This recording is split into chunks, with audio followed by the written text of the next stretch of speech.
Boa noite a todos. Doutora Ana, eu acho que se eu for no seu consultório eu saio cheio igual um porco espinho. Doutora, eu tô sem tijolo já. Então já tá tudo uma bagunça. Eu acho que eu me identifiquei com todos os transtornos de ansiedade da primeira palestra. Mas enfim, hoje eu abordo com vocês um pouco sobre nefro, só uma introdução. E por que fugir um pouquinho do tema de ansiedade? Porque aqui na plateia, quem tem pressão alta ou conhece alguém que tem pressão alta? Quem tem diabetes? Quem gosta de tomar um remedinho para dor?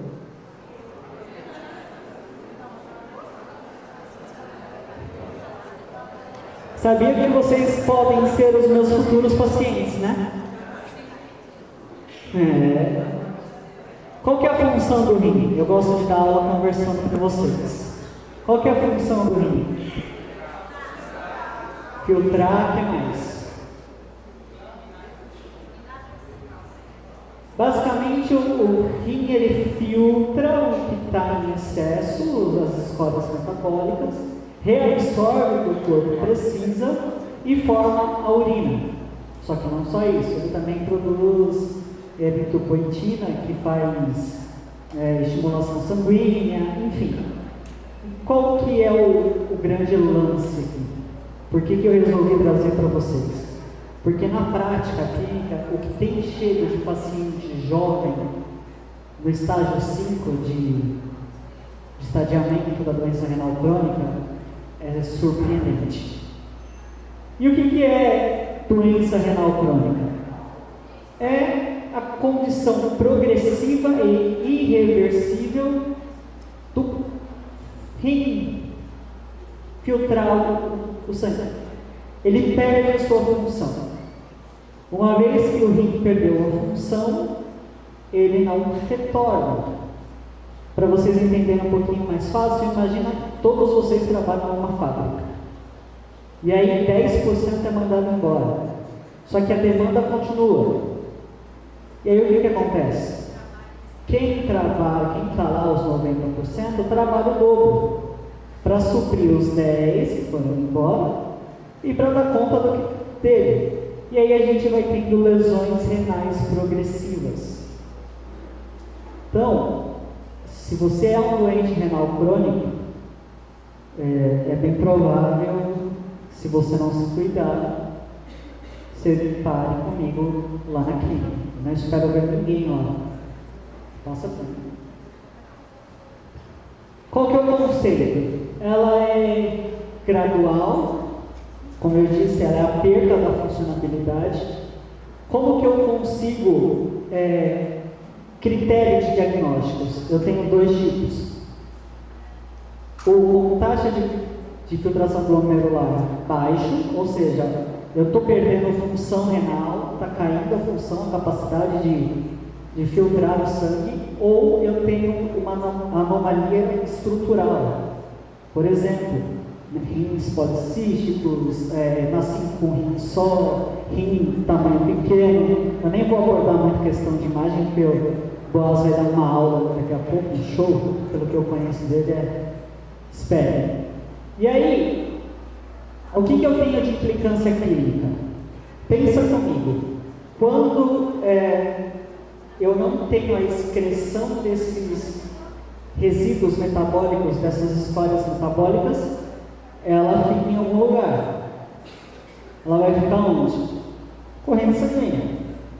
E aí vamos pensar num caso mais drástico. Eu não tenho o rim funcionando mais, estou no estadiamento 5, que é falência total. E aí eu bebo água normal, só que o meu rim já não produz mais urina, porque ele não funciona, ele não filtra. E aí eu estou com excesso de escória metabólica no sangue, entre elas ureia, creatinina, magnésio, potássio, sódio, cloreto. E aí, o que acontece? Eu não estou eliminando. Aí eu começo a juntar líquidos.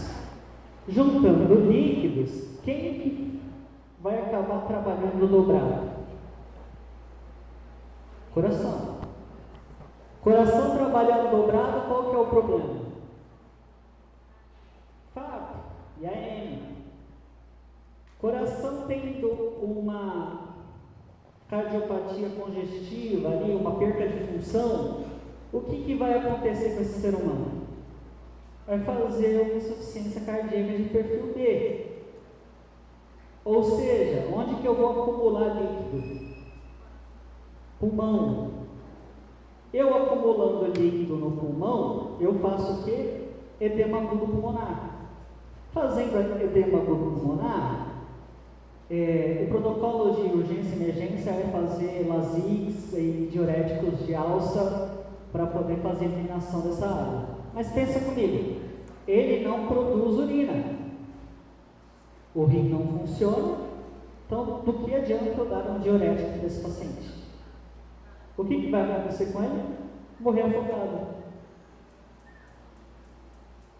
E aí, esses pacientes são os pacientes de urgência dialítica. Eu vou falar com vocês daqui a pouquinho.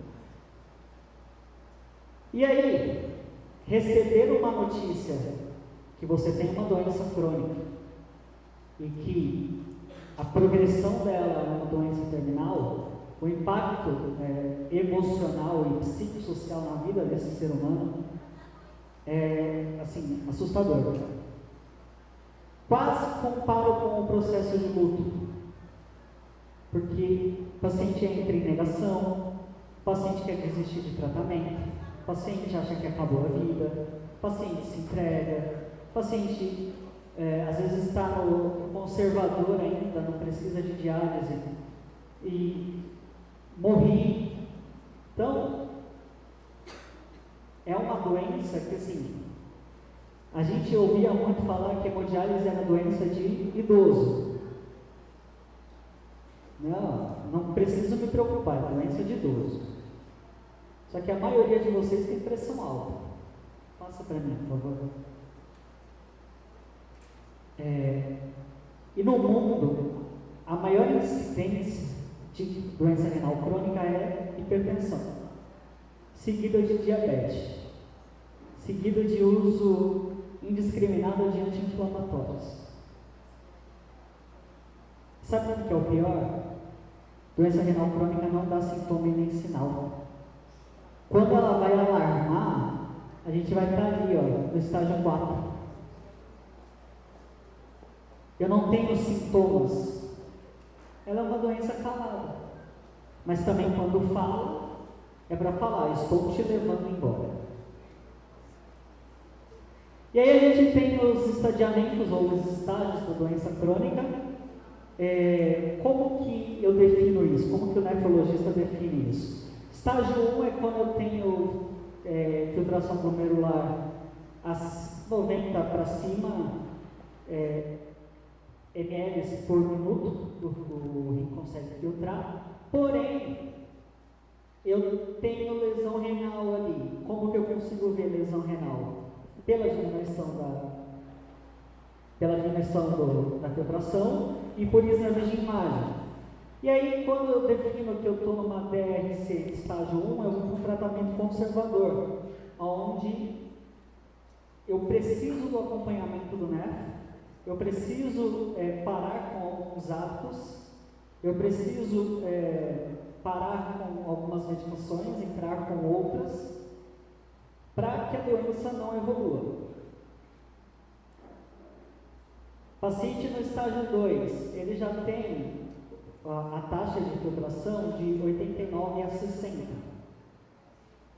Já tem um pouquinho de lesão renal e agora eu preciso que esse paciente esteja muito mais próximo do nefro e acompanhando pelo menos semestralmente, para ver se não está alterando, não está diminuindo a função. Aí o paciente chega no estágio 3, e esse estágio 3 ele é dividido em A e B. No estágio 3A, eu ainda não tenho sintoma, mas aí ele chega no estágio 3B, que é quando eu começo a ter complicações como anemia, síndrome urêmica, começo a a ter edema, começa a fazer síndromes inflamatórias, começa a ter queda de HB e HT. E aí que é o corpo gritando, falando, pelo amor de Deus, vai ver o que está acontecendo com você. O paciente chegou no estágio 4. Pela literatura, ele já tem indicação de tratamento renal substitutivo. Seja ele hemodiálise, diálise peritoneal, transplante, já sai do conservador. Porque nós temos uma taxa de filtração de 15 a 29. O normal, assim, chutando, eu fiz os meus cálculos hoje, 120, 130 por minuto. Pensa um ser humano filtrando só 15 ml por minuto. O quanto de esforço esse rim não está fazendo. E aí, com a perda de funcionalidade, ele para de produzir os hormônios que ele teria que produzir, as enzimas que ele teria que produzir, e aí eu não tenho formação de hemácia, eu começo a ter anemia. E aí eu começo a reter líquidos. E aí eu começo aquela história de novo. Preciso procurar um nefro e um serviço de cirurgia vascular para começar a pensar no acesso para terapia renal substitutiva. E se o paciente chega no estágio 5? Estágio 5 é de 15 ml para baixo. A gente já está falando de fase terminal. Não fase terminal do paciente, fase terminal do órgão. O órgão acabou, não funciona mais, não filtra mais. Eu preciso dele numa terapia renal substitutiva. Ou seja ele transplante, seja ele peritoneal, seja ele hemodiálise, que é o foco de hoje. Mas eu preciso que ele esteja no tratamento, porque senão ele vai embora em segundos. A etiologia da doença: diabetes, pressão alta, meu tique atacando, os alunos até chatam, né? Esse nome difícil aí que eu não sei falar, crônicas. E quais são os fatores de risco? Obesidade, alimentação incorreta, uso indiscriminado de anti-inflamatório de novo, história familiar também, idade avançada.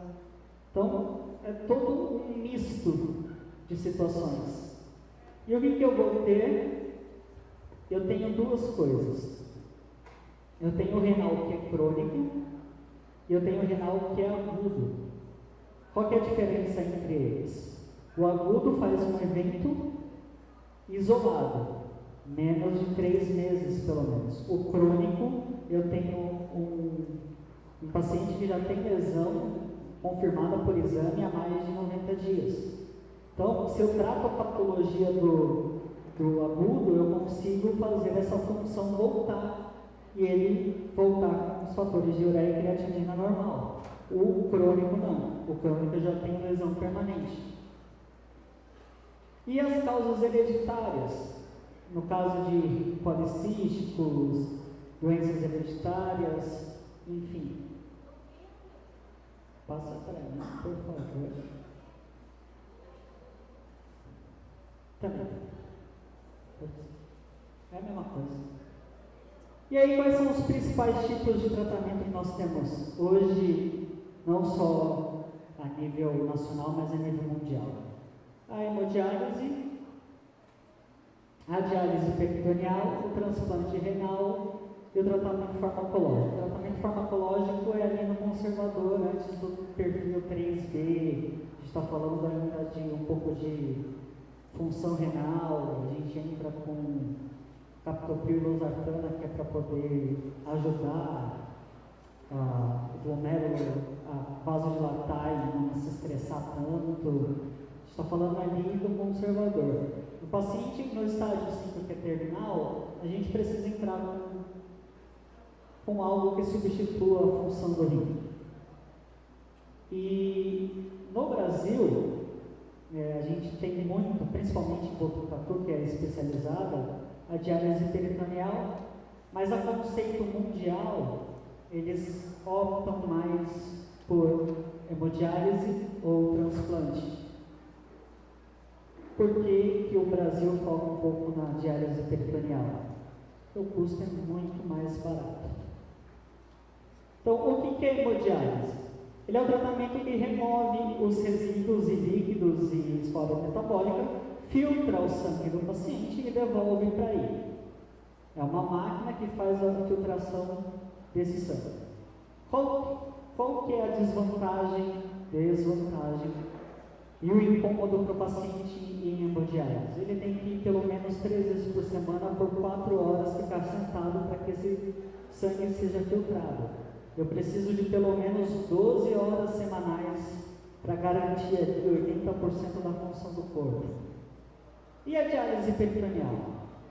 É um catéter que a gente coloca aqui no abdômen, catéter de Tenkoff. Ele é colocado ali perto do peritônio. É injetado um dialisador, um dialisato, filtra por difusão, do mais concentrado para o menos concentrado, faz a troca e retira-se esse líquido. Qual que é a vantagem da diálise peritoneal? É que o paciente consegue fazer em casa, no conforto do seu lar. E qual que é a desvantagem? Ele faz em casa. Porque para fazer em casa eu preciso ter uma estrutura adequada, eu preciso ter uma higiene compatível, eu preciso ter manipulação correta dos equipamentos. Ou seja, se dentro de um hospital eu já tenho o risco de infecção, imagina dentro de casa. E nós temos o transplante renal. O transplante cura e resolve o problema? Não. Pelo contrário. Doente renal crônico não cura. A gente trata.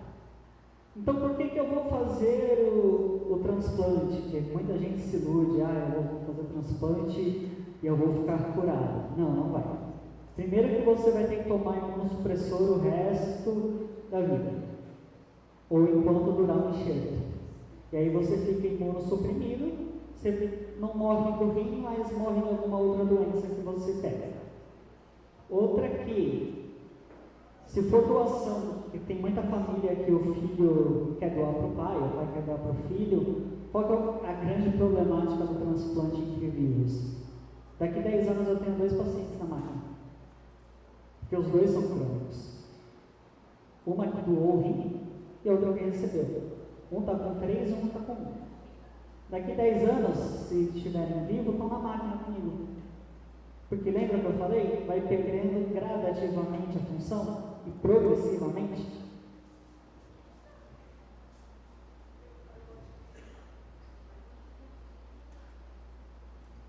E aí, eu procurando o tema para falar, eu quis abordar, aproveitar que está todas as áreas aqui, justamente para dizer que quando a gente vai tratar um paciente crônico renal, não é só a enfermagem que trata, não é só o médico nefrologista que trata, é o médico, é o psicólogo, é o farmacêutico, é o radiologista com as imagens, já falei da psicóloga, já é assistente social, nutricionista. Então é uma equipe multiprofissional que está envolvido não só para diagnosticar, mas para ser rede de apoio para esse paciente. E como que eu faço o diagnóstico?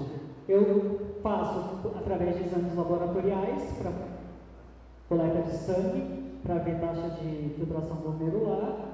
Eu faço através do teste de função renal por urina. Eu peço uma urina 24 horas ali e vejo quantidade de excreção de escória metabólica. Os exames de imagem, que eu nem vou tocar no assunto, a bola é toda tua, Boris. E a biópsia renal, que em alguns casos é necessário para realmente a gente fechar o diagnóstico do paciente e ver realmente o que ele tem. E aí chegamos no tratamento de hemodiálise, que é o meu foco hoje. O que é hemodiálise? Hemodiálise é um processo de filtração do sangue. Uma máquina tira o sangue do corpo, filtra naquele negocinho que vocês estão vendo ali, ó, ele chama dialisador ou capilar. Dentro daquele tubinho ali tem várias fibrazinhas que imitam os nossos capilares mesmo. Capilar, quando eu falo de veia. Ela parece uma membrana semipermeável. O sangue entra por ela e em volta, tá vendo que tem uma torneirinha vermelha e uma azul? Em volta eu tenho um banho ácido, um banho básico e água para formar o líquido dialisador. Como que funciona a hemodiálise? Difusão também. Da onde tem mais para onde tem menos. Onde tem mais, eu passo para onde tem menos. Onde tem menos, eu passo para onde tem mais. Esse é o conceito de filtrar o sangue no dialisador.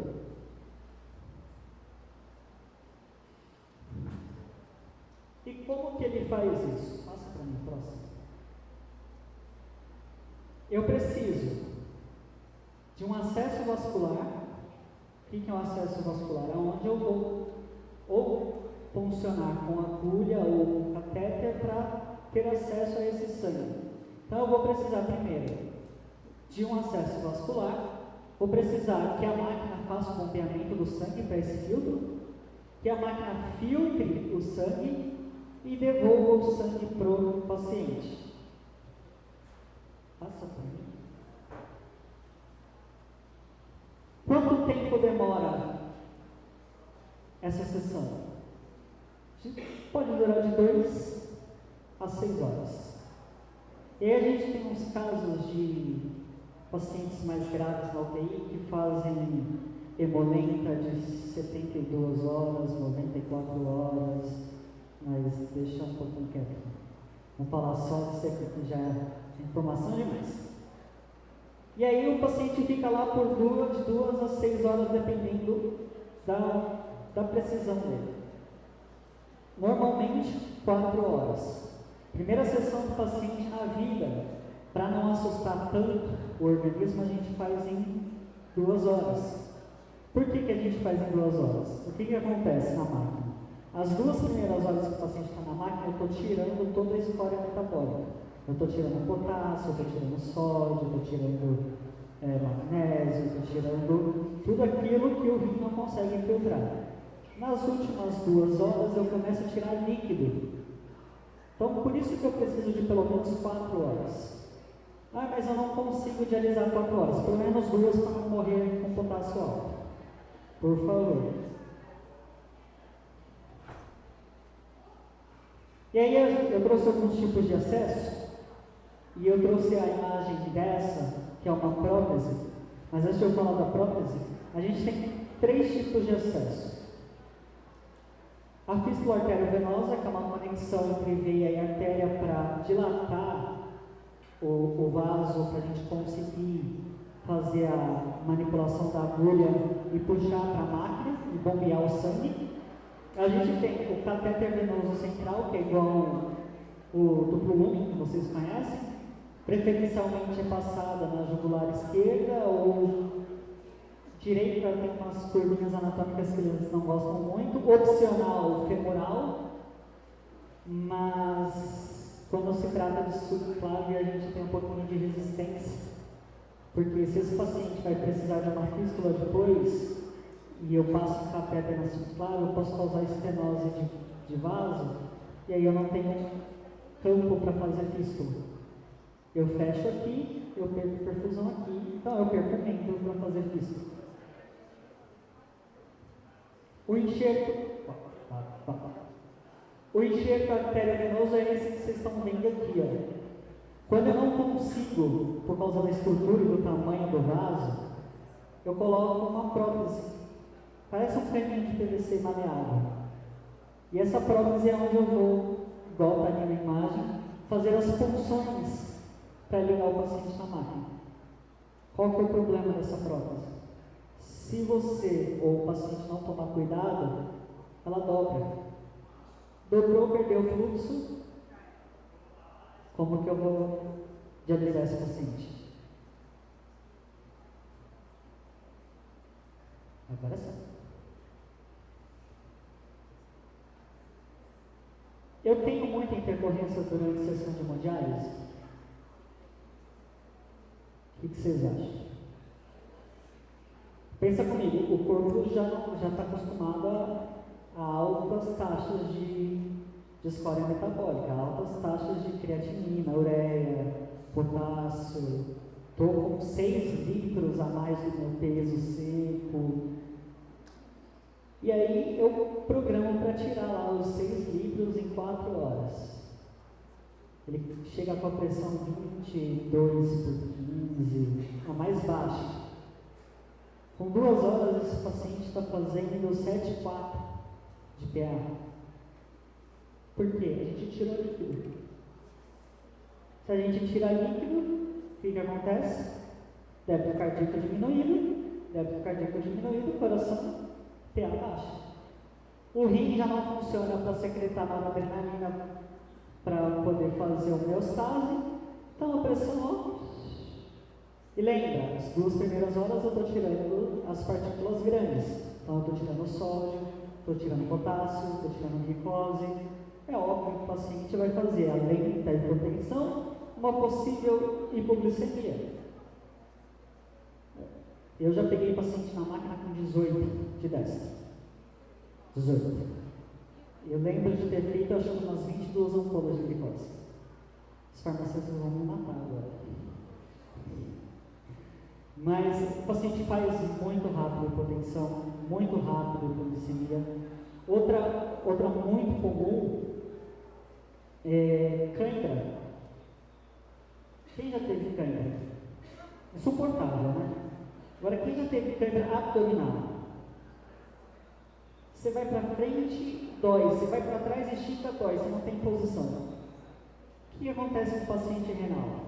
Quando a gente tira muito líquido dele, o organismo começa a tirar do músculo para manter pressão.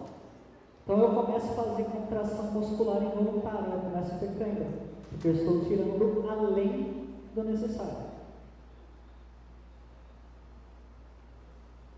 Outra intercorrência é coagulação do circuito. Lembra que o sangue está todinho fora do paciente. A mesma quantidade que sai é a mesma quantidade que entra, mas para preencher todo aquele circuito eu preciso de pelo menos 300 a 400 ml de sangue. Então eu estou com 400 ml de sangue fora. Esse paciente, porventura, não pode tomar o anticoagulante que a gente faz pré-diálise. Está com a pressão muito alta, tem risco, e aí eu não coloco o antiagregante plaquetário, não coloco a heparina, e esse sangue começa a engrossar. E o acesso dele não está muito bom, não tem um fluxo muito bom. Coagulou. E agora? Paciente que não produz sangue, paciente que está ou hiper ou hipovolêmico, acabou de perder mais 300 ou 400 ml de sangue. Porque como que eu vou devolver o sangue coagulado para o paciente? E acontece muito. A gente tem os pacientes com normalidade de HB de, para a gente, 11,5, de 10 a 11,5.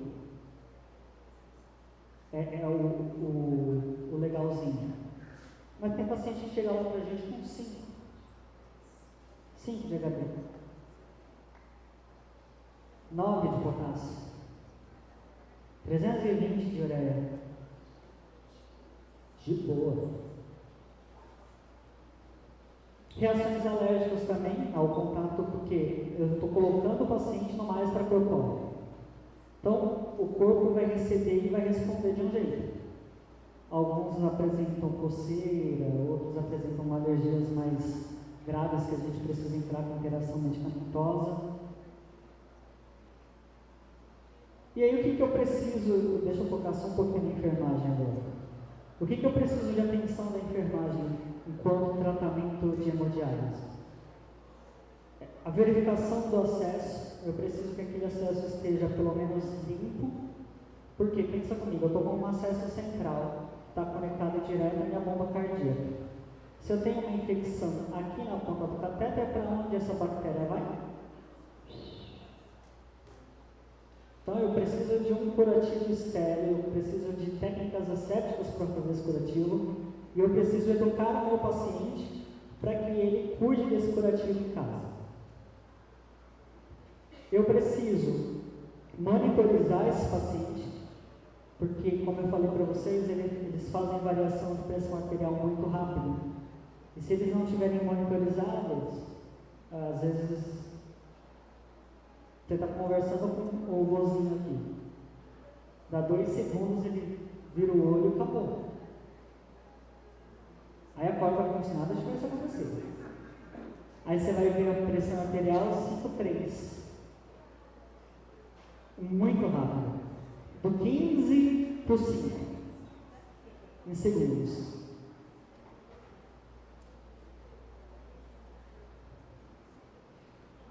E aqui eu chamo de novo a atenção para a importância da equipe multi, porque eu, enfermeiro, não consigo cuidar do paciente. Eu preciso do enfermeiro, eu preciso do técnico, eu preciso da nutricionista, eu preciso do radiologista, eu preciso da farmacêutica, eu preciso da terapeuta, eu preciso do médico, porque nós juntos conseguimos fazer uma rede de apoio e olhar o paciente não só com o rim doente, mas todo o seu contexto psicossocial.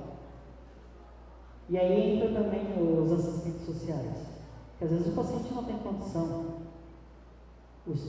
mora lá no final do mundo e o centro de diálise em Saiovaga é a 400 quilômetros da sua casa. Como é que faz?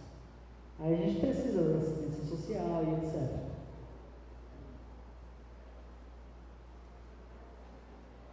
Pode passar. E como que eu faço para prevenir as intercorrências? Ou complicações? O monitoramento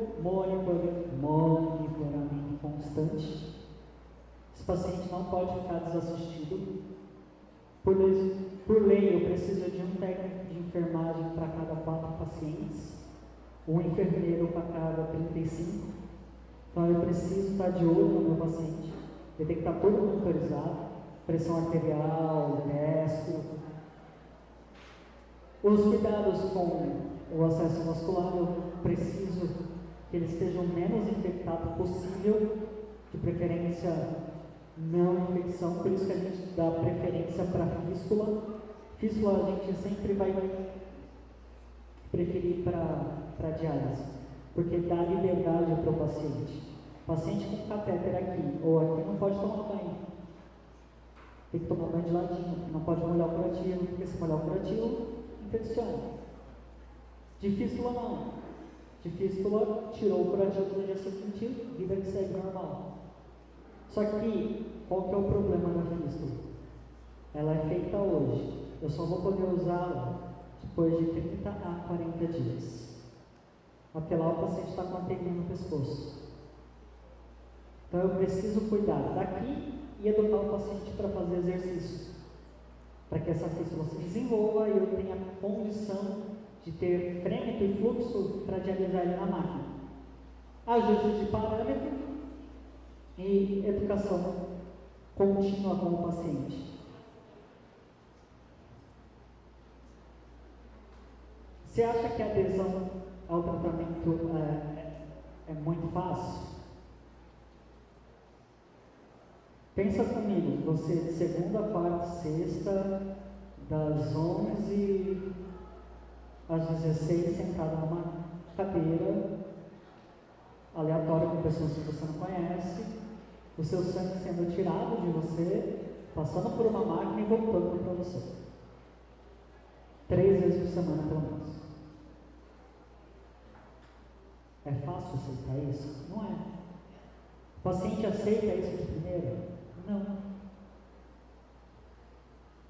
E o que eu preciso? Eu preciso que esse paciente tenha uma frequência e pontualidade nas sessões.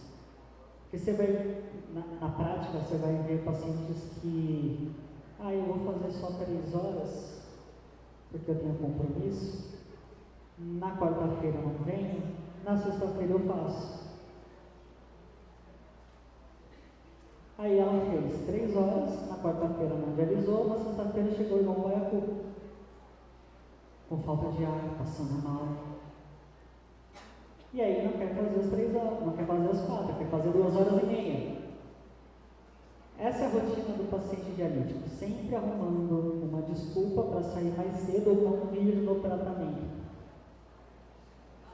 Eu preciso de medicação, algumas medicações, entre elas para a estimulação da hemácia, que é eritropoetina.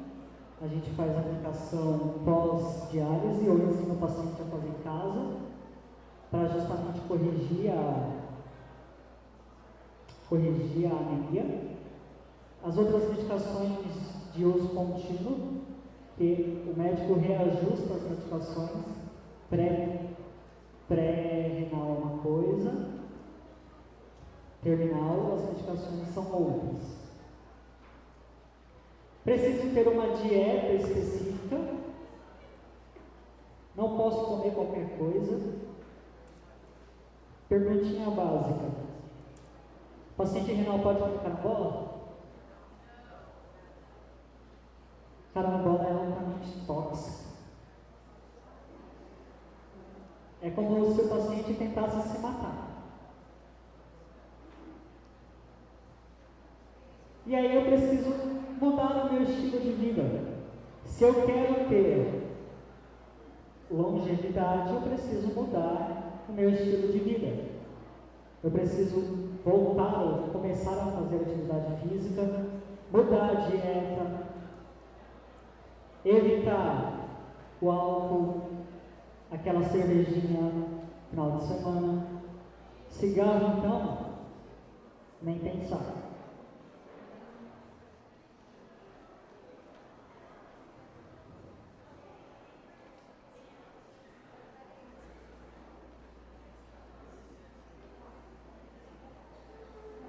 E aí, quais são os impactos na vida do doente renal crônico?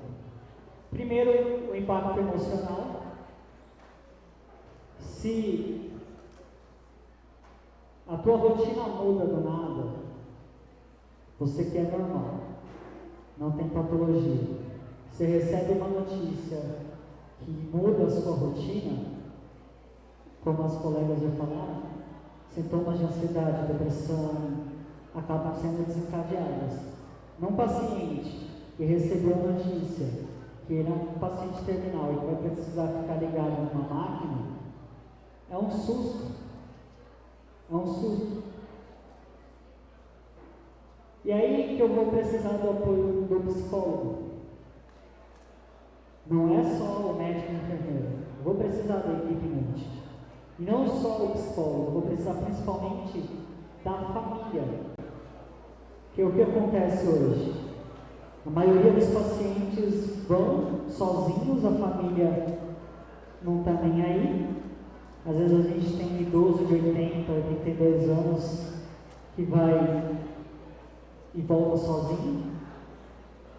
E aí você não tem uma rede de apoio, você já está com medo do que vai acontecer.